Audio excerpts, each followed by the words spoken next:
आज हम कक्षा 11 के गणित के फर्स्ट चैप्टर समुच्चय सिद्धांत का अध्ययन करेंगे। ठीक है, तो चलो चलते हैं।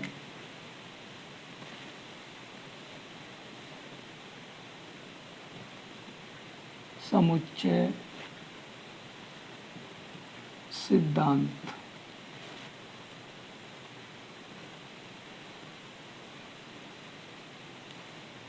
यानी कि सेट थ्योरी।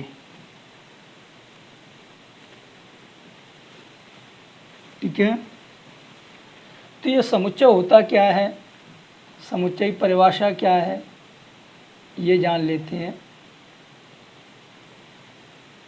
यानी कि सेट,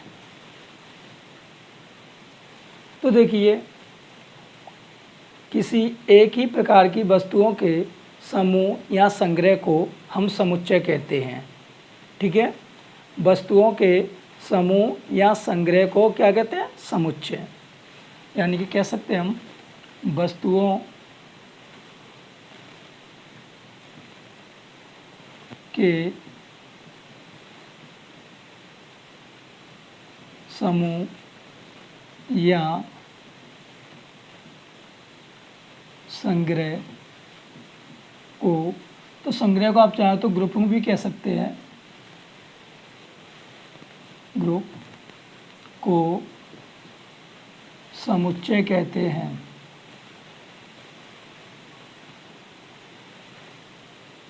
समुच्चय कहते हैं। ठीक है, समुच्चय का प्रतीक, तो देखो समुच्चय यानी वस्तुओं के समूह या संग्रह या ग्रुप को हम क्या कहते हैं, समुच्चय कहते हैं। ठीक है, समुच्चय को लिखने के लिए हम महिला कोष्ठक का प्रयोग करते हैं। यानी कि लिखने के लिए किसका प्रयोग करते हैं, तो यहाँ लिख लेंगे, इसे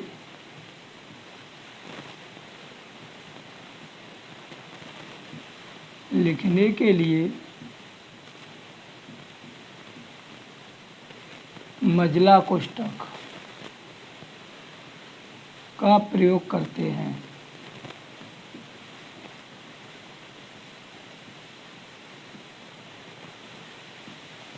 ठीक है, इस बात का ध्यान रखना है। फिर आता है अवयव, यानी कि एलिमेंट।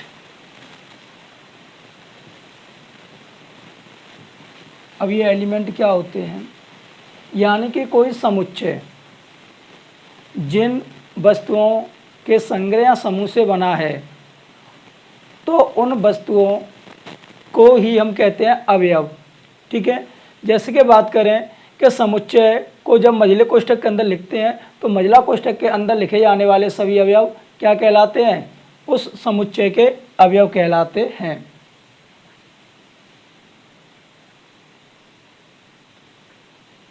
जैसे कि हम बात करें तो यहाँ लिख सकते हैं मझला कोष्ठक के अंदर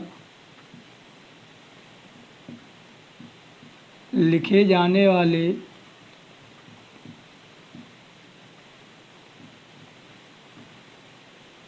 पद उस समुच्चय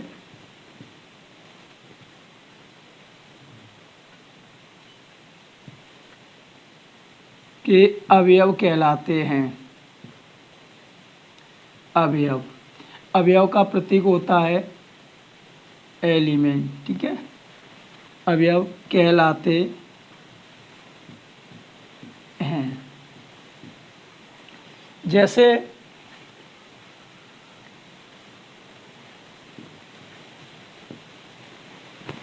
हम लिखें प्राकृतिक संख्याओं का समुच्चय,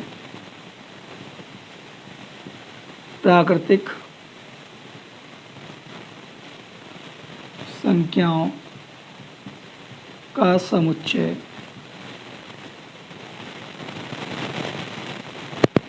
तो यहाँ एक बात का ध्यान रखना है, समुच्चय को प्रदर्शित करने के लिए हमेशा अंग्रेजी वर्णमाला के कैपिटल लेटर्स का प्रयोग किया जाता है।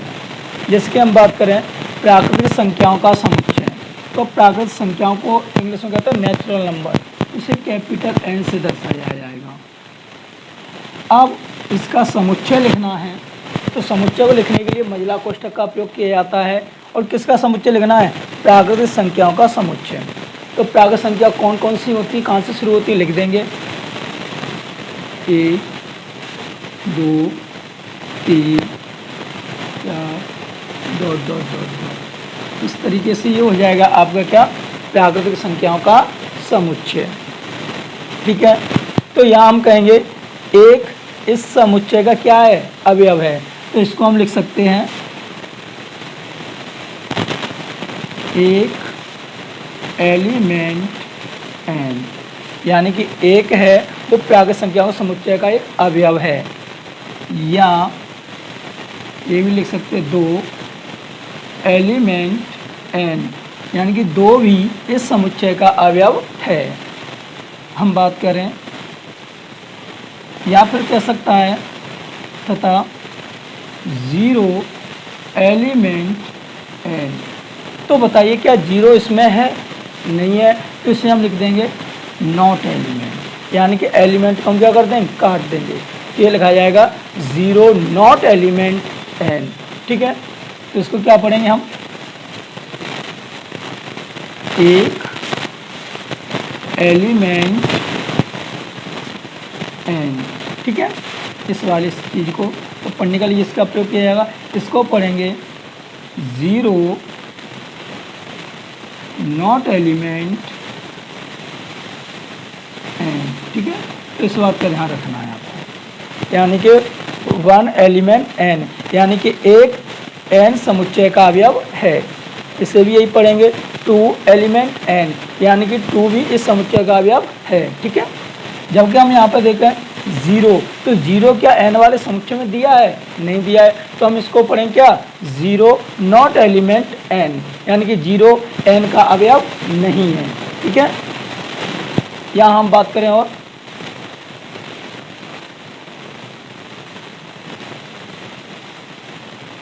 अंग्रेजी वर्णमाला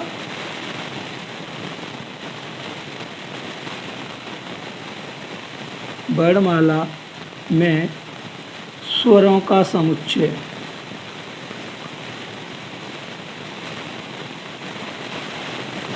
स्वरों का समुच्चय, तो हम बात करें अंग्रेजी वर्णमाला में किसका समुच्चय पूछा गया, स्वरों को।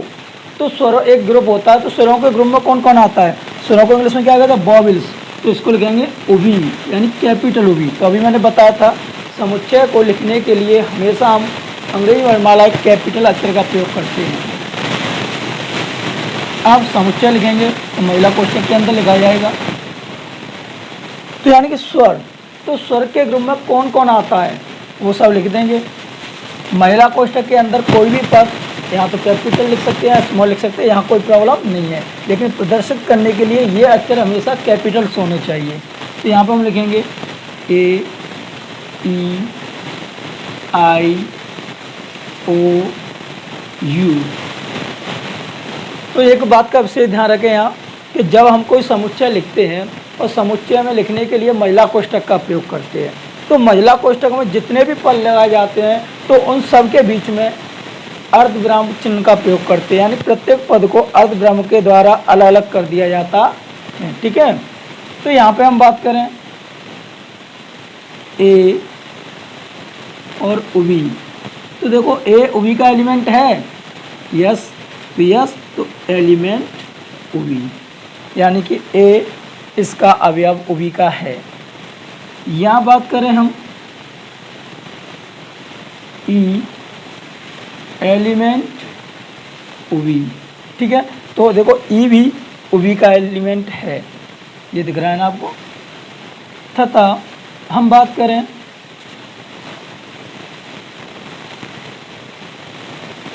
बी एलिमेंट उवी, क्या ये बी इस समुच्चय में है? नहीं है, तो इसको क्या कर देंगे, नॉट एलिमेंट। ठीक है, काट देंगे।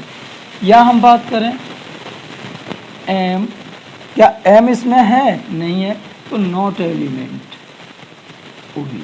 इस तरीके से ये हम रिप्रेजेंटेड कर सकते हैं। ठीक है, तो नोट कर लेंगे स्टूडेंट्स।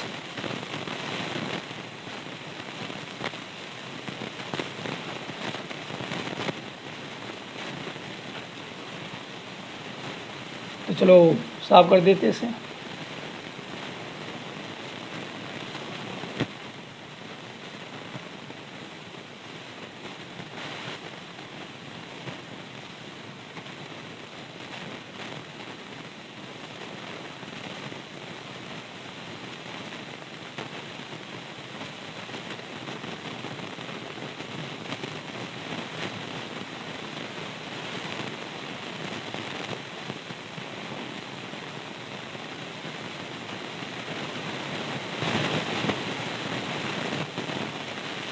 अब बात करेंगे समुच्चय का निरूपण।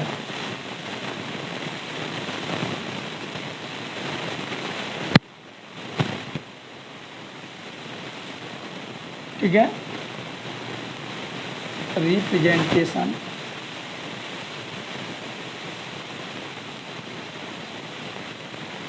Of sets. ठीक है, तो ध्यान देंगे स्टूडेंट्स।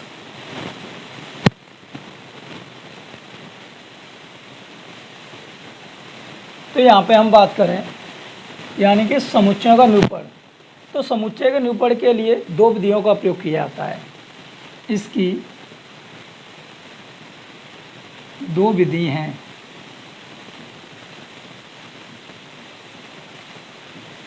नंबर 1, ठीक है, जिसे बोलते हैं रोस्टर, सारणी या सूची विधि। रोस्टर,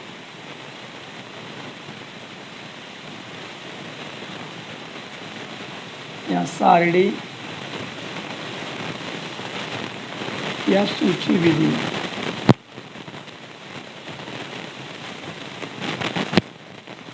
ठीक है, रोस्टर, सारणी या सूची विधि। ठीक है,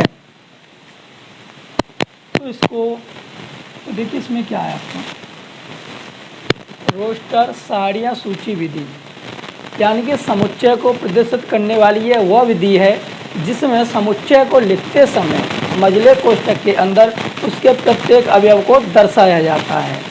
ठीक है, तो जैसे कि हम बात करें यानी कि वह समुच्चय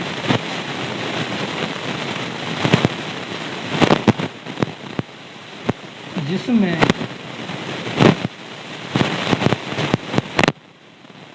मझले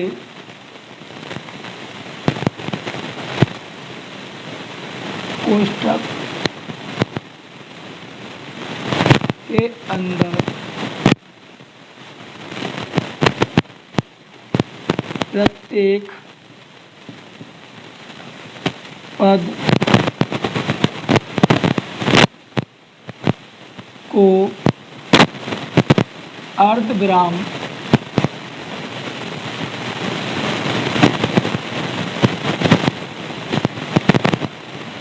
के द्वारा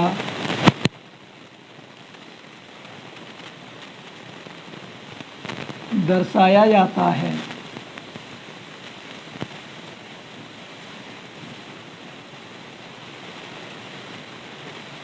दर्शाया जाता है। जैसे कि हम बात करें, ठीक है, यानी कि 10 से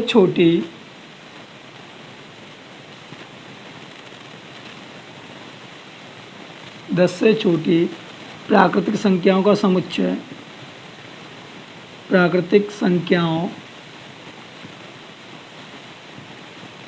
का समुच्चय। तो देखिए, इसमें बात की प्राकृतिक संख्याओं, तो प्राकृतिक संख्याओं में बताया था कैपिटल साइन से दर्शाना है आपको। ठीक है, और 10 से छोटी संख्याओं का समुच्चय लिखना है। तो 10 से छोटी संख्या 1, 2, 3, 4, 5, 6, 7, 8, 9, 10, तो ये हो जाएगा। ठीक है, तो इस तरीके से जो प्रदर्शित करने का तरीका होता है इससे बोलते हैं हम रोस्टर, सारणी या सूची विधि। ठीक है, यानी कि किसी समुच्चय को लिखते समय मझले कोष्ठक के अंदर प्रत्येक अवयव को दर्शाया जाता है, तो यह विधि कहलाती है रोस्टर, सारणी या सूची विधि। ठीक है, यहाँ और एक और कोई एग्जाम्पल ले लेते हैं।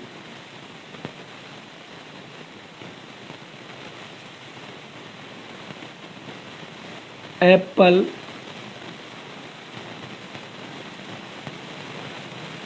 शब्द के अक्षरों का समुच्चय।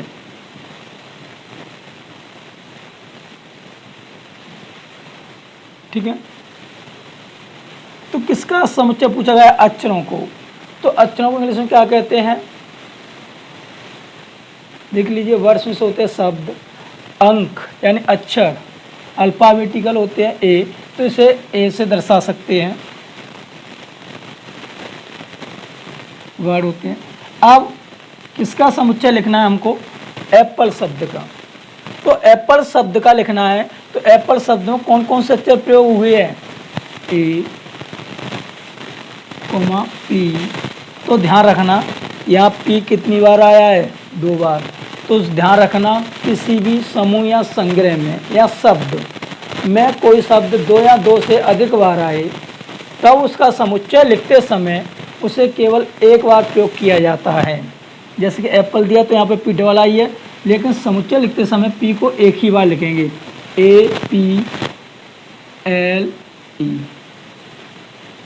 ठीक है, या हम बात करें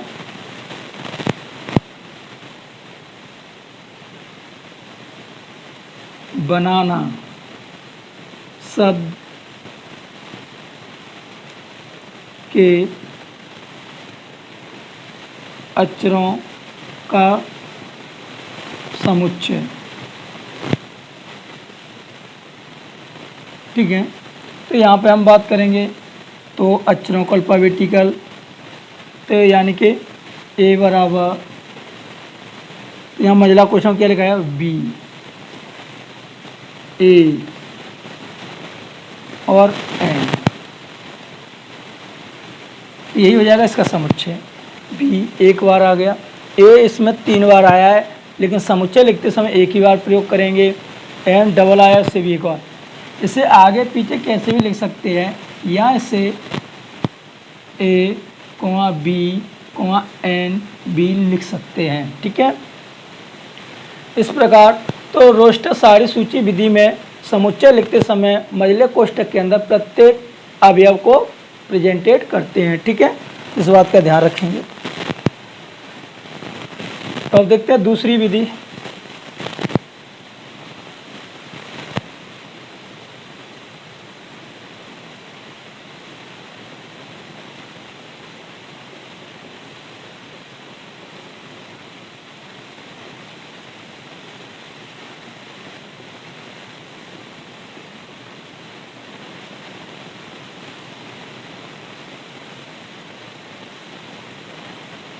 तो दूसरी विधि है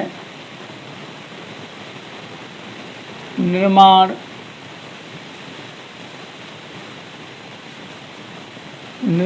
समुच्चय निर्माण कहते हैं इसे, यहाँ की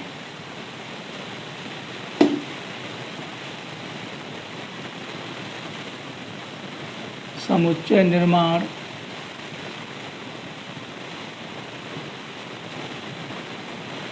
या गुण विधि।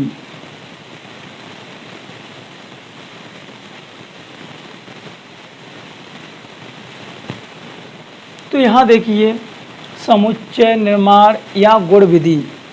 ठीक है, तो इस विधि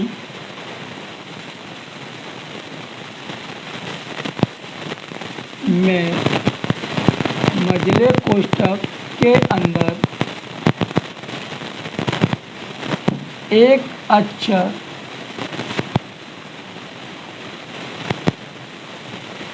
X के द्वारा उसके गुण को दर्शाया जाता है।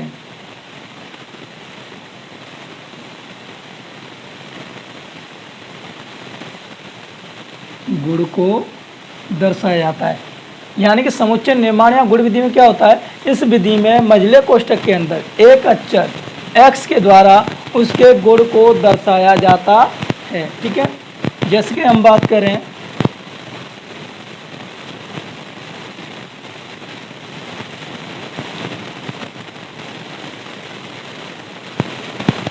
अभी हमने लिखा था अंग्रेजी वर्णमाला में स्वरों का समुच्चय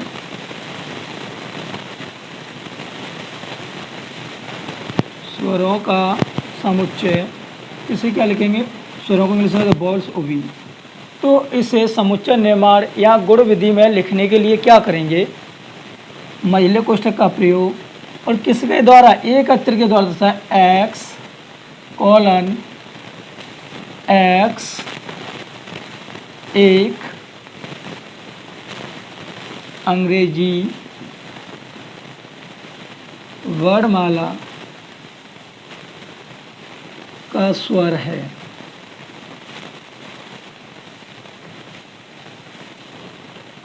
ठीक है, तो समुच्चय निर्माण या गुण विधि में क्या करते हैं, हम x अक्षर को लेट कर लेते हैं कोलन, तो ध्यान रखना इस वाले चिन्ह को कोलन पढ़ा जाता है, कोलन। ठीक है, जिसका अर्थ है इस प्रकार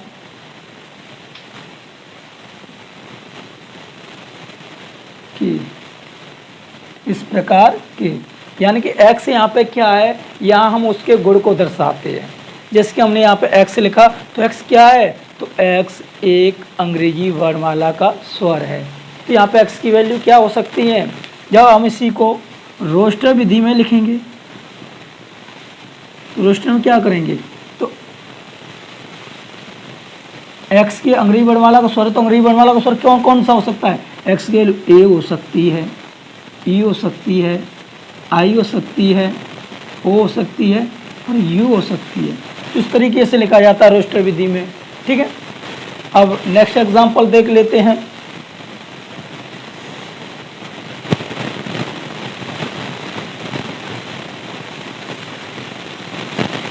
पचास से छोटी प्राकृतिक संख्याओं का समुच्चय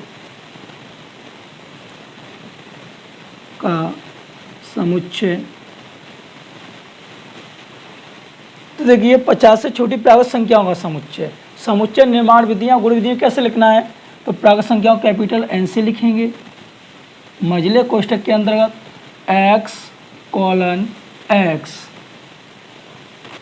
क्या लिख देंगे, x कोलन x 50 से छोटी एक प्राकृतिक संख्या है। यहाँ हम लिख सकते हैं x एलिमेंट n, यानी कि x एक प्राकृतिक संख्या है। ठीक है, और यहाँ लिख देंगे n 50 के बराबर हुआ करके 50 से छोटी है या 50 के बराबर है। ठीक है, या फिर ऐसे लिख सकते हैं, या n की जगह x भी लिख सकते हैं, x लिख दिए, x अच्छा रहेगा। ठीक है, यानी कि x एलिमेंट n, x एक प्राकृतिक संख्या है और x की जो वैल्यू क्या है वो 50 तक है। तो देखो से छोटी पूछी है तो यहाँ पर बराबर का चिन्ह प्रयोग नहीं करेंगे। ठीक है, तो ध्यान रखना 50 से छोटी प्राकृतिक संख्याओं पूछा है, तो 50 से छोटी, तो यहाँ लिख दें x लेस देन 50। ठीक है, तो x लेस देन 50, तो यहाँ से लिख सकते हैं ना। और इसी का हम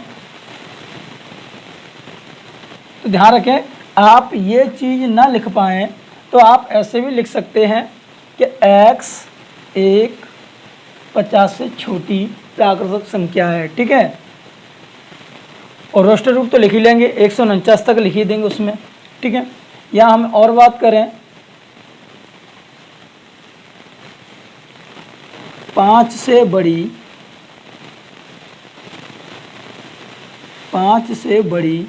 व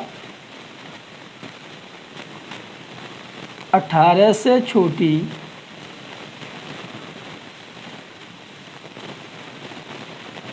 प्राकृतिक संख्याओं का समुच्चय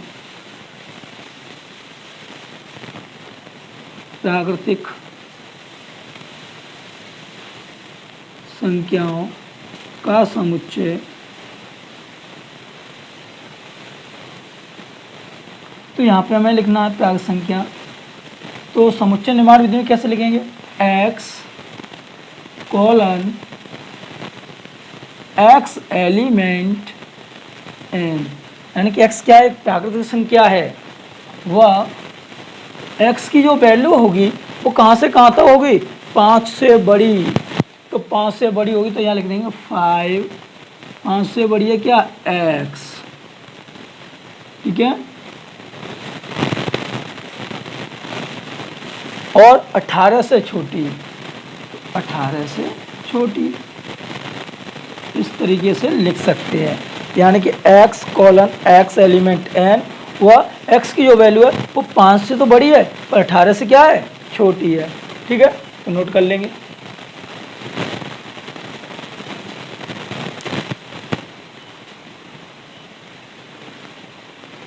तो चलिए साफ कर देते हैं।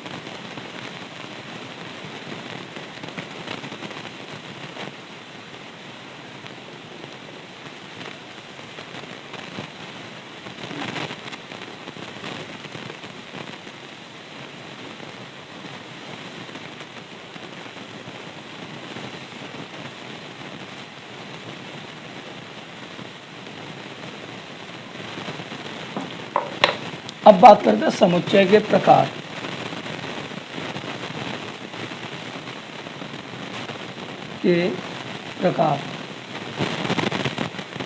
ठीक है, टाइप ऑफ सेट्स।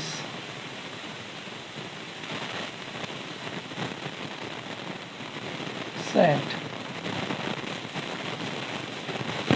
ठीक है, सेट्स लिख देंगे। तो अब देखिए समुच्चय के प्रकार। तो समुच्चय को कई भागों में बांटा गया है, जिसमें से कुछ भागों का वर्णन हम कर रहे हैं। जैसे कि हम बात करें नंबर 1, रिक्त या शून्य समुच्चय। ठीक है, रिक्त या शून्य समुच्चय, जिसको आप इंग्लिश में बोलते हैं एम्प्टी। ठीक है, एम्प्टी या नल सेट।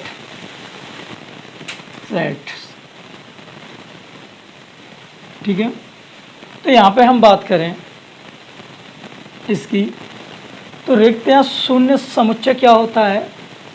ऐसा समुच्चय जिसमें अवयवों की संख्या शून्य हो। ठीक है, या जिसमें कोई भी अवयव उपस्थित ना हो, रिक्त समुच्चय कहलाता है। जैसे कि हम बात करें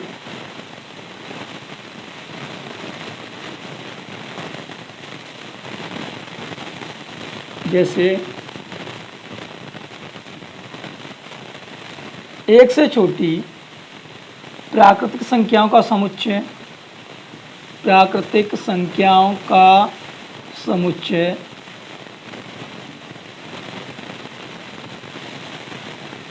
ठीक है, तो 1 से छोटी प्राकृतिक संख्या होती है? नहीं होती। तो इसे डिनोट करेंगे, यानी कि 1 से छोटी प्राकृतिक संख्या कोई नहीं है, तो इसके अंदर कुछ नहीं लिखा जाएगा। ठीक है, तो यानी कि रिक्त या शून्य समुच्चय, यानी कि ऐसा समुच्चय जिसमें अवयवों की संख्या शून्य हो, अर्थात मझले कोष्ठक के अंदर कोई भी अवयव उपस्थित न हो, तब ऐसे समुच्चय कहते हैं एम्प्टी या नल सेट। ठीक है, जैसे कि 1 से छोटी, यहाँ पर छोटी लिख लेना, 1 से छोटी प्राकृतिक संख्याओं का समुच्चय। तो 1 से छोटी प्राकृतिक संख्या कोई होती ही नहीं है, तो इसके अंदर नहीं लिखी जाएगी, अर्थात महिला कोष्ठक क्या रहेगा? रिक्त रहेगा। या इसी को हम दर्शाने के लिए फाई का प्रयोग करते हैं। ठीक है, इसे फाई पढ़ते हैं। रिक्त महिला कोष्ठक को फाई से भी प्रेजेंटेड कर सकते हैं। और ध्यान रखें, रिक्त समुच्चय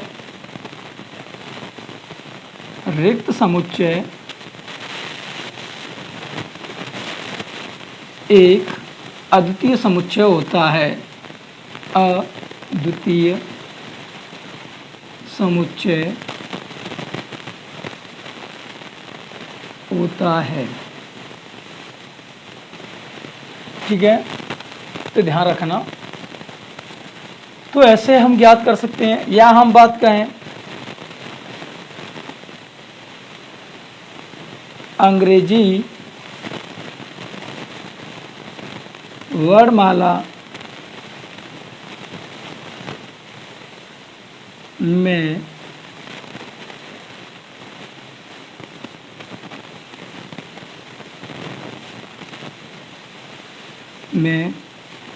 ए से पहले के अक्षरों का समुच्चय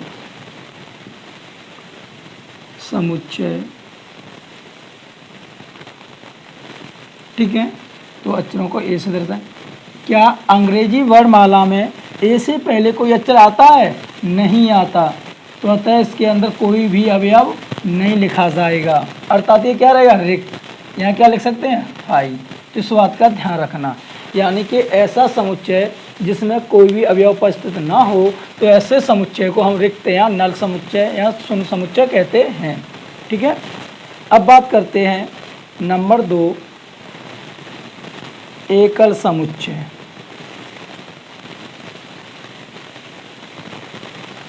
ठीक है, जिसे बोलते हैं सिंगलटन सेट्स। क्या परिभाषा से ही पता पड़ा इसके, एकल समुच्चय यानी कि ऐसा समुच्चय जिसमें अवयवों की संख्या केवल एक हो, अर्थात समुच्चय के अंदर एक पद हो। कितने पद हों? एक पद। तो ऐसा समुच्चय जिसमें केवल एक पद उपस्थित होता है उसे बोलते हैं हम एकल समुच्चय। जैसे हम बात करें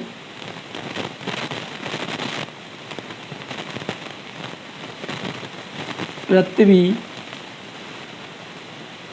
के प्राकृतिक उपग्रहों का समुच्चय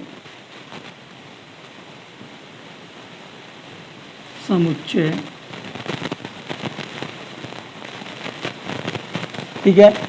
तो ये प्राकृतिक उपग्रहों, ठीक है। तो उपग्रहों को इंग्लिश में क्या कहते हैं? सैटेलाइट्स। तो एस, कैपिटल एस, ध्यान रखना, महिला कोष्टक। तो पृथ्वी के प्राकृतिक उपग्रहों का समुच्चय, तो हमें ध्यान देना है पृथ्वी के प्राकृतिक समुच्चय कितने हैं? एक। और वो कौन है? चंद्रमा। तो देखो इसके अंदर एक ही अवयव लिखा जा रहा है, तो यानी कि पृथ्वी के प्राकृतिक उपग्रहों का समुच्चय, तो क्या पद है? एक, यानी कि चंद्रमा। ठीक है, तो ध्यान रखना है। तो ये कहलाएगा एकल समुच्चय। या हम बात करें राज्य में, तो वर्तमान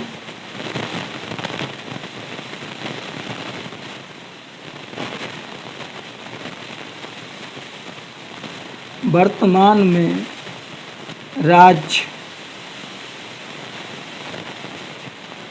यूपी के सीएम का समुच्चय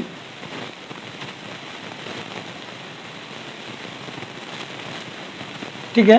तो वर्तमान में राज्य यूपी के सीएम का समुच्चय, तो क्या होगा? सीएम को चीफ मिनिस्टर यानी कि मुख्यमंत्री कहते हैं, तो इसे सी से ही दर्शाएंगे।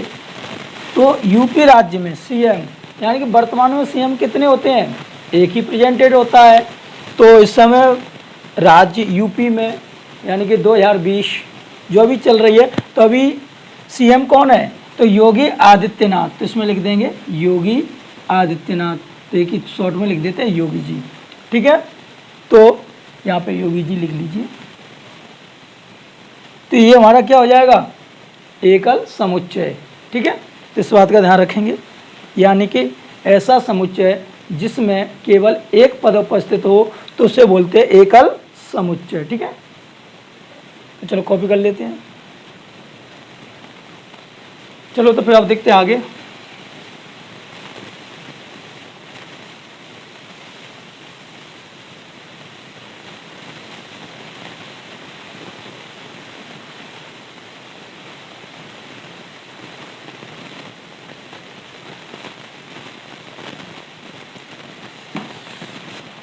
तो अब बात करते हैं हम नंबर 3 यानी कि परिमित समुच्चय। परिमित समुच्चय यानी कि फाइनाइट सेट्स।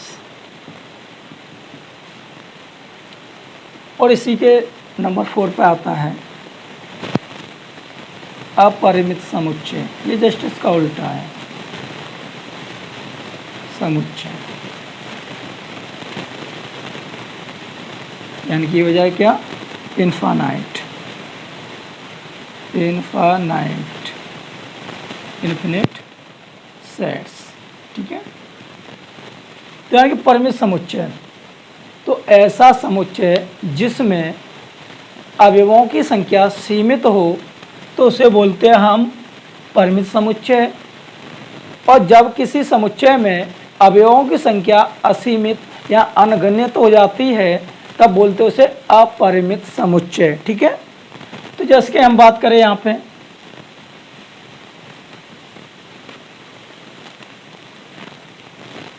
अंग्रेजी वर्णमाला के अक्षरों का समुच्चय, अक्षरों का समुच्चय। तो अंग्रेजी वर्णमाला में हम अक्षरों का समुच्चय लिखेंगे। ठीक है, तो अंग्रेजी वर्णमाला में अक्षरों का समुच्चय यानी वर्ड भी बोल देते हैं, डब्ल्यू से ही प्रेजेंटेड कर सकते हैं, या अंग्रेजी वर्णमाला है तो ई से भी लिख सकते हैं इसे। ठीक है, तो यहाँ हम जैसे कि लिखें ई बराबर, तो यहाँ अंग्रेजी वर्णमाला के अक्षर हो तो कौन कौन से अक्षर होंगे, A B C D E. आप सभी नहीं लिखना चाहो तो इस तरह से रिप्रेजेंटेड बाद में लिख दें, एक्स वाई जेड। ठीक है, तो यानी कि अंग्रेजी वर्णमाला में अक्षरों का समुच्चय, तो अंग्रेजी वर्णमाला के अक्षरों का समुच्चय लिखेंगे तो यानी कि वो सभी अवयव कितने होंगे, 26 यानी कि 26 होंगे। तो हम इन्हें गिन सकते हैं ना, यानी कि अवयवों की संख्या क्या है, सीमित है। ठीक है, या हम बात करें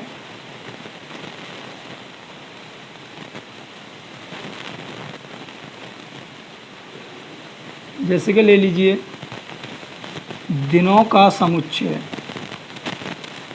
दिनों का समुच्चय, तो दिनों को इंग्लिश में कहते हैं डेज, तो डी बराबर, तो इसमें लिखेंगे Sunday Monday Tuesday,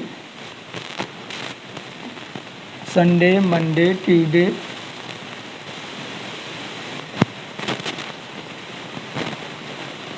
Thursday Friday Saturday. एक इसमें रह गया आपका संडे मंडे ट्यूसडे और वेडनेसडे, तो यहाँ पे लिख देंगे चलो, यानी कि Sunday Monday Tuesday Wednesday Thursday Friday Saturday. तो ये आपके साथों लिख जाएंगे Sunday Monday Tuesday Wednesday Thursday Friday Saturday. ठीक है, तो ये आपके 7 दिन हो जाएंगे। तो यानी कि इनकी भी संख्या क्या है, सीमित है। तो यानी कि ऐसा समुच्चय जिसमें अवयवों की संख्या क्या हो, सीमित हो, तो ऐसे समुच्चयों को बोलते हैं परिमित समुच्चय। अपरिमित समुच्चय क्या होता है, यानी कि ऐसा समुच्चय जिसमें अवयवों की संख्या क्या हो, अपरिमित यानी कि गिना ना जा सके, असीमित हो, तो ऐसे समुच्चय कहते हैं अपरिमित समुच्चय। ठीक है, तो यहाँ पे हम बात करें जैसे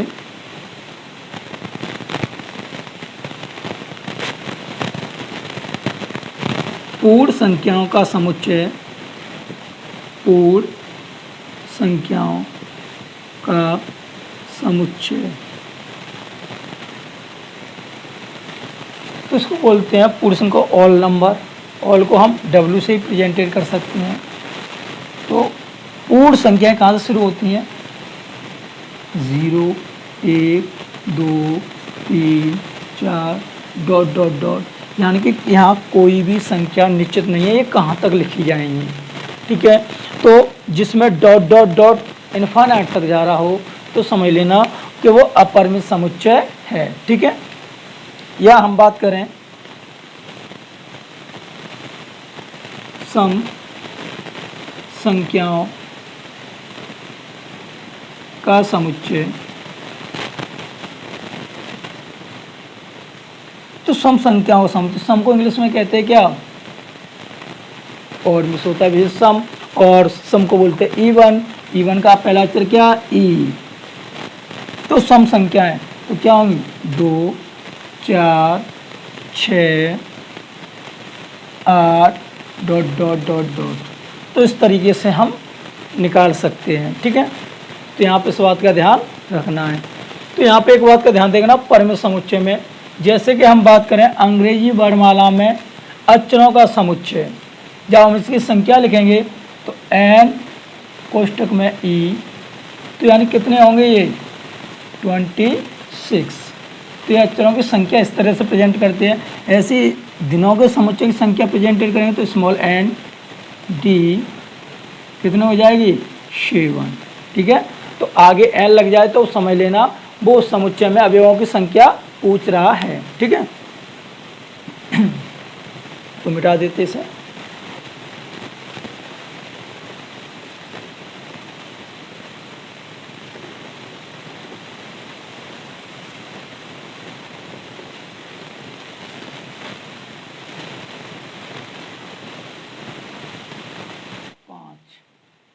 यानी कि समान समुच्चय,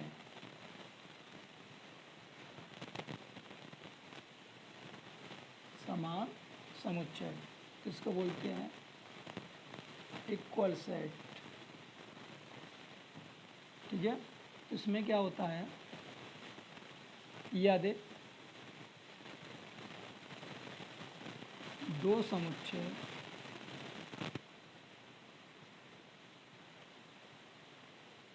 ए व बी में एक ही प्रकार के अवयव उपस्थित हैं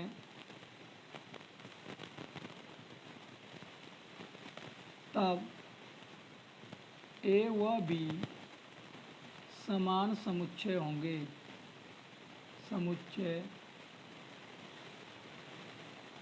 कहलाते हैं। जैसे कि हम बात करें समुच्चय ए में अवयव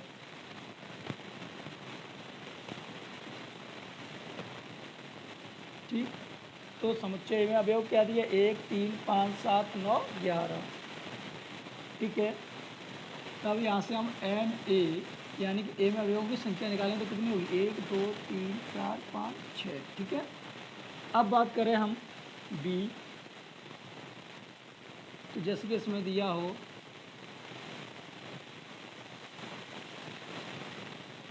इस तरीके से, तो इसमें देखो 1 2 3 4 5 6, तो एन बी, तो यहाँ पर देख लीजिए दोनों अवयव समान 6 6 हैं, ठीक है। यानी 6 एन ए में भी है और 6 एन बी में भी है।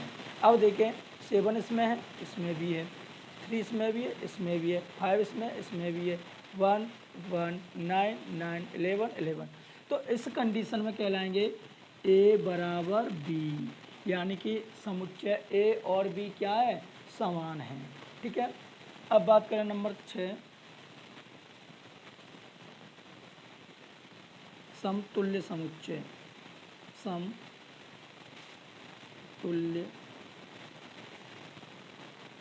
समुच्चय से बोलते हैं इक्विवेलेंट, इक्यू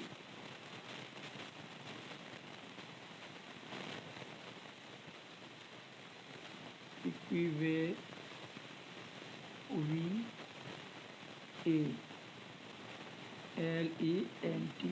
इक्विवेलेंट सेट्स, ठीक है। तो इसकी बात करें तो इसे थोड़ा ऊपर लिख लीजिए, तो आप यहाँ लिखेंगे ए बराबर बी, ठीक है। तो ये ऊपर के लिए ए और बी क्या था, समास है। अब बात करें समतुल्य समुच्चय की, यानी इक्विवेलेंट सेट्स। तो यहाँ पे हम बात करें समुच्चय ए व बी में अवयवों की संख्या समान हो तब ए व बी समतुल्य होंगे,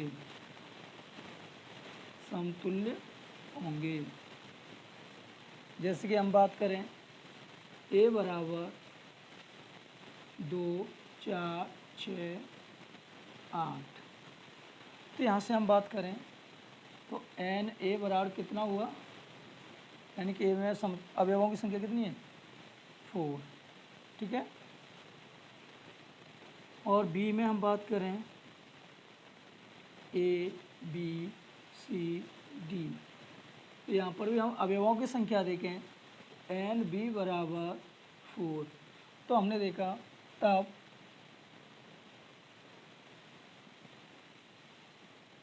एन ए बराबर एन बी, अतः ए व बी समतुल्य हैं, समतुल्य हैं। तो यहाँ पर बस इतना ही सा ध्यान रखना है, यहाँ अवयव एक जैसे हो या ना हो, लेकिन अवयवों की संख्या बराबर होगी तो वह समतुल्य समुच्चय कहलाएगा। यदि संख्या समान होने के साथ साथ दोनों के अवयव एक ही हैं तब वह आपका समान समुच्चय कहलाएगा, ठीक है। तो अपनी वीडियो को यहीं पर समाप्त करते हैं। अगर आपको हमारी वीडियो पसंद आई हो तो हमारे चैनल को सब्सक्राइब कीजिए तथा बेल आइकन की घंटी को दबा दीजिए तथा वीडियो को शेयर, लाइक, कमेंट करना ना भूलें, ठीक है।